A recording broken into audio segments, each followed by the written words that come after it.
बातमी साताऱ्याची आहे। साताऱ्यातल्या विसापुरातील 75 वर्षीय आजोबांनी अनोखा प्रण घेतलाय। जोपर्यंत महाविकास आघाडीचे उमेदवार शशिकांत शिंदे हे निवडून येत नाहीत तोपर्यंत पायामध्ये चपला घालणार नाही असं त्यांनी म्हटलेलं आहे आणि चपला न घालता प्रचार करण्याचा निर्धार त्यांनी बोलून दाखवलाय। भगवान साळुंखे असं या आजोबांचं नाव आहे।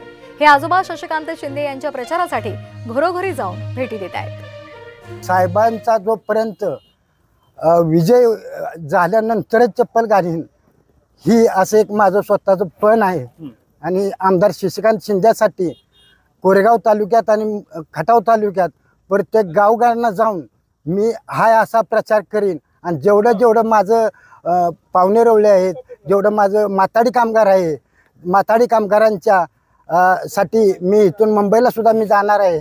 आणि त्याच्या अगोदर येऊन माताडी कामगार जेवढे होता होईल एवढे प्रयत्न करून मी साहेबांना भरघोस मताने निवडून द्यायचा प्रयत्न करीन।